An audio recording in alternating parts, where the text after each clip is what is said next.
التماس میکنم یاردمم کنین.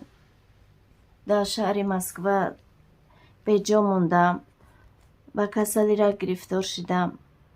وجود می سوزه، شب تا سحر خونو میبرم. فقط به دارو استفاده میبرم، داروهای کرخ میکدگی. کودکام هم در هر درن، شرایط ندارم. التماس میکنم دستگیریم کنین اکاد و درا. خب دوستان عزیزم، ویدیو رو با دقت گوش کنید. خواهر در خط کوچه موندگی از پا موندگی، یعنی با کسل رگ، این همه خواهد خلم. التماس ویدیو رو تا آخر گوش کنید، همش میفهمید.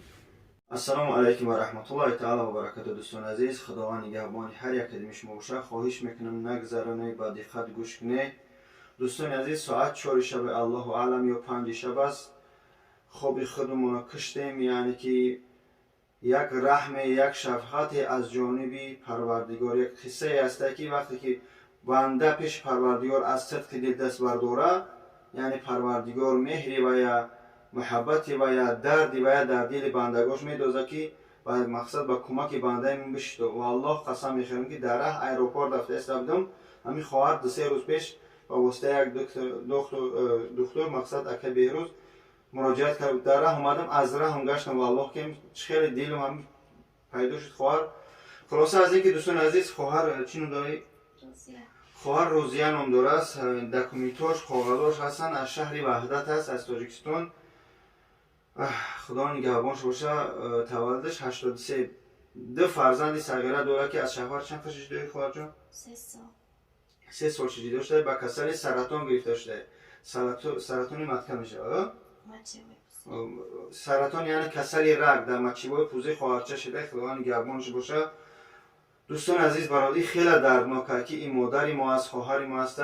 900,000 گفتن، یعنی که اگر 900,000 باشه کمتر لیچینش میکنن، بعد خیمیا میزننش، بعد وای باز لیچینی میکنن. خلاص همین آبشی راست خودش هم گفتیم حساب کتاب کنین، دکومنتاسیون همش انیق همجا است. دختر با مهروز برادر تاجیک ما است که خیرورگ همش انیق کرد، اومد در ویدیوش هم کمک کرده بود. 3,000 جمع شده ویدیو. وای دوستان عزیز، به خاطر الله از هر کدوم گوش خواهش میکنم که خواهر گوش کنه با دقت. بعد با ایشالا گام بزن. خواهر جان گپ بزن. پیشتر بیا خواهر گپ بزن. این پی خواهر جان کمک گوارم است. از مقصد از جوگا شو با جوگا و جمعه یک شده است. در کجا کار میکنی خواهر جان؟ در بازار.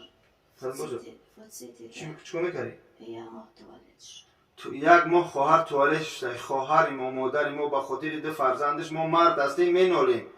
اومده که فرزندای صغیرش که از مقصد شوهری به عقلش، از شوهری مقصد گمراهی که فرزند زن در خط کوچه مونده، یک گمانون مردانوار چی میگن با فرزنداش. متاسفانه خواهر با جوگا و جمعه دیگه خسته نمیتونه. خواهر جان گپ بزن کته همشه. السلام علیکم دادر اکا. من طول 1 سال میشه که به همین درد گرفتارم. این کاغذام یا 8 بار 10 بار لیچین گرفتگی هم سلامتیم ساز نمیشود. اما اخیران باره که در همه جا رفته انالیز بردیم در مچه در هم پیشابدان که کسل سرطان بود است، یعنی رگ. شرایط ندارم، 2 تا کودک دارم، پدر مادر ندارم، کودکام در خانه اکا اومد. در اینجا شرایط ندارم برای لیچینی کردن. قصد من نمیتونم یافته. التماس میکنم که یاردم کنین به خاطر کودکم، به خاطر الله. چند خیکه دستان میوه 1 روبله 100 روبله یاردم کنین اکا. خدا نگهبان شه. خواهر جان دوستان عزیز، به خاطر خدا، به خاطر شیر خواهر و فرزندکای همین خواهر التماس کدمی نمیتونی دعا کنی، کدمی نمیتونی مقصد یک نقطه کامنتر بنویس که همین تا همین ویدیو پخش شود، یک همین استوریز که پدیلیت کنم. به خاطر الله از شما هیچی نمیره. الله شاهده. شما اهمیت داده باشه چنان دنیا کوتاه شده که 1 سال مانند 1 ماه میتونه، 1 ماه مانند 1 روز، 1 روز مانند 1 ساعت.